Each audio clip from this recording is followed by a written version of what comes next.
Hi fun people, good day. So, today ay meron ako sa inyong ipapakita. So, request to ni Sis Jamaica. Ayan, dito tayo guys. Gusto kasi guys makita ni Sis Jamaica yung ating pink kalangkawi. Ayan, yung ating lavender scallop. So, eto siya. Hi sis, eto siya. Ito yung aking lavender scallop. So, after ko siyang maikat nung na-fungus siya, so kinat ko talaga siya dahil yung leaves niya ay maraming mga dots kasi na-fungus nung kakaulan dito sa amin. So, yung lumabas sa kanya ay karamihan ay full bar. Ayan. Ayan. Malalaki na din. So, okay na siya ngayon. So, hindi ko na siya nilalabas sa naulanan and hindi ko na rin siya dinidilig na nababasa yung leaves niya. So, dito na talaga naka-direct sa soil yung pag-water ko sa kanya. Kasi, mabilis magkaroon siya guys ng fungus. Yung leaves. Ayan. Pero mabait lang naman to guys. Mabait to. And, na-timing lang siguro na na-fungus siya. Kasi yung mga nasa rain or shine ko na ganito guys ay okay naman siya. Hindi naman siya nag-inarte and lumalago siya sa ROS. So, ito lang talaga na timing na fungus. Ayan. So, ngayon, okay naman na. Naka-recover naman na siya, guys. And meron tayo yung isang klase, guys. Ito yung Indonesian. Ayan. So, hindi pa siya lush kasi kinuhanan ko na naman to guys ng cuttings kasi pinaparami ko siya. So, para dumami yung branch niya, pinupugutan ko siya. Ayan. Kung titingnan nyo guys, so, ayan o. Iba yung color niya dito. Kasi ito, kung meron tayong variegated flapjack, meron din Indonesian flapjack. So ito, ganun din. Ganun din itong ating lavender scallop. So meron din siyang Indonesian. So ito siya. So ang color nito guys, kapag na-stress siya, ay kapareho ni Indonesian flapjack. Ganun na ganun yung color niya guys. Yun nga lang, hindi pa natin ma-appreciate ngayon kasi maliliit pa yung leaves niya guys. Oh. Ayan siya. Oh. Ayan. Tapos may propagation ako yan dito. Yan, galing yan dito guys. Yan, ito yung old ko. And nabubuhay din to sa leaves. Yan, ito oh, meron siya. Babies. Yan, tapos meron pa ako niyan mga propagation nasa kabila.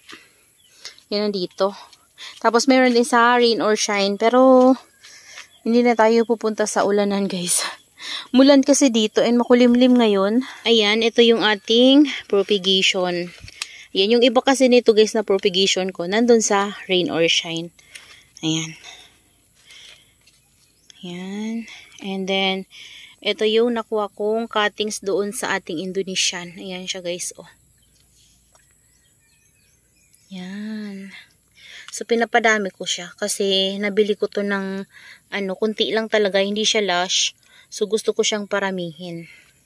Kapag ito tumangkad-tangkad, pwede naman ulit natin guys ikat para magkaroon ulit siya ng panibagong branch and mga babies.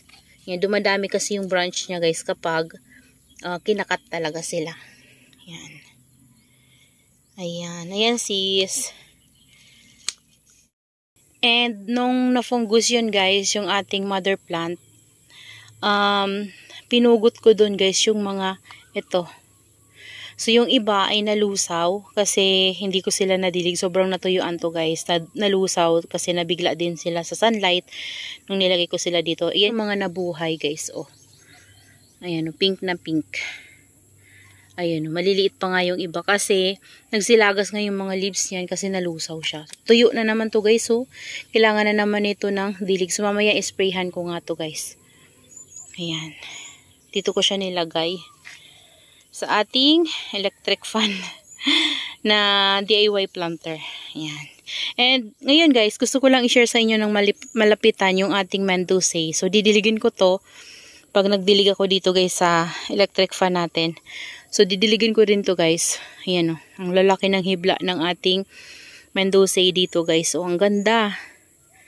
Ayan. So, yung mga pinugot ko dito guys ay ito siya. Ay, ito ba yun? Wow, parang ito yun guys. Ayan.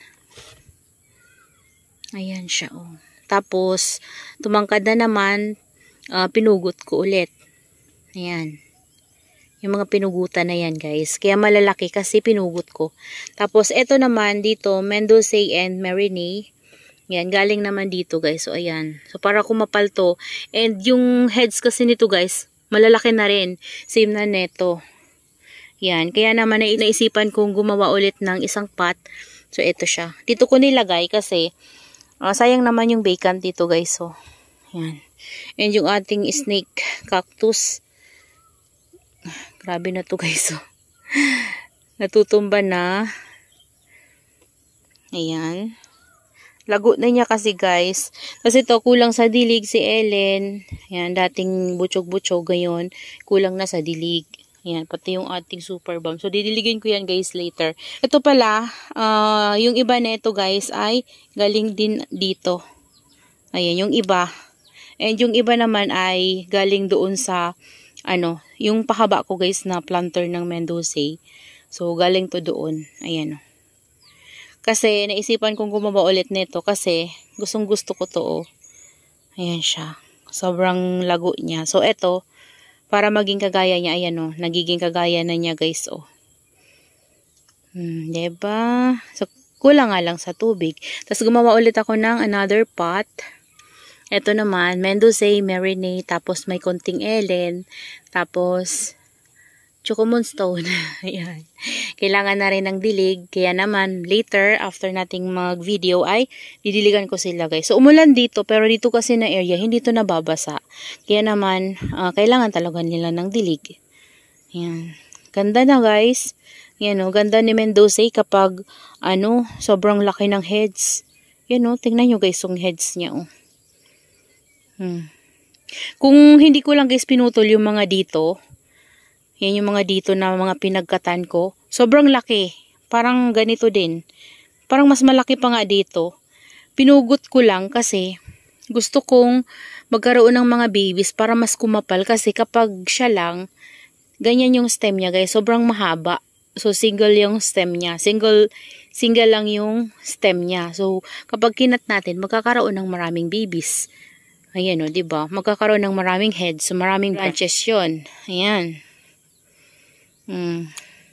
Ayan, nakakatuwa lang guys kasi unti-unti napaparami ko na yung ating mga Mendoza kasi before talaga guys hindi ako masyadong makaparami nito kasi nga lagi kong nilalagay sa ulanan tapos nabubulok kapag nababasa sila guys ng sobra-sobra. So parang nalulusaw to. So ngayon naisip ko na hindi ko na ilalabas yung mga ganito kung napapataba ko guys.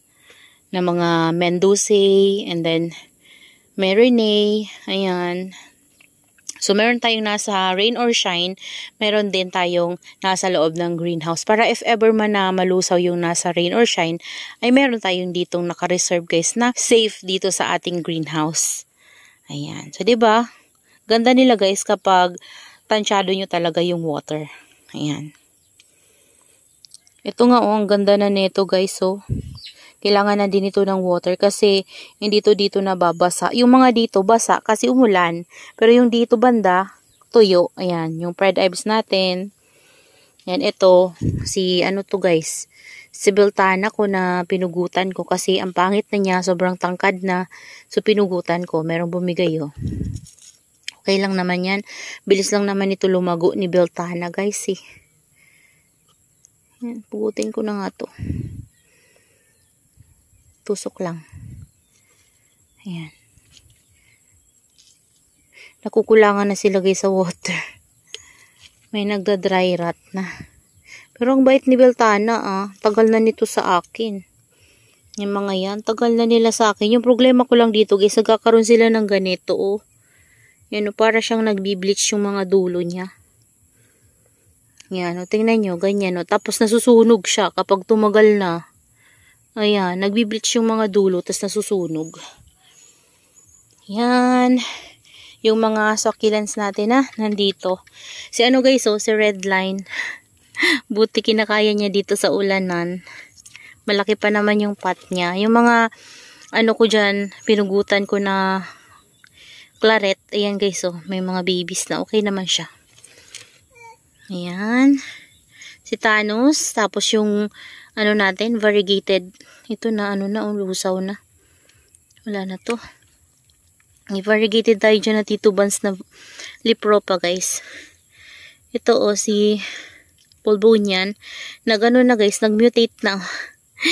Ayan nag-mutate na siya. Yan, may Beltana tayo dito. Yan Tapos, ito, si Aaron P. Hala, nasisira na, guys, Yan, kasi yung ulan, init. Yan, nakakasira talaga ng halaman. Totoo lang, guys. Nasisira yung halaman sa ganyan na panahon. Ganun dito sa amin. Ewan ko ba kung bakit ganyan, Tingnan nyo, guys, ulan, init. Meron talagang hindi kinakaya yung ganung panahon. Pero ito ang ganda, diba? Ito naman, ayan, tingnan nyo, itiliit na. Pero, nainitan naman yan dito, guys. Diyan ko na nga lang. Ito naman, nagkaroon na ng ganito. Pero, ayan yung bagong leaves niya, guys. Ang ganda. Yan. Lumit kasi yung rosette niya, guys, nung hinayaan kong lumaki yung flower stalk niya. Pero, babalik din yan, guys. Yan. Yung dugong natin, napakalaki. And ito, ayan, ito, kailangan ng pugutin. Kasi sira na yung puno niya, Yan. So, pugutin na lang natin. Sira na, guys. Sira na yung puno niya.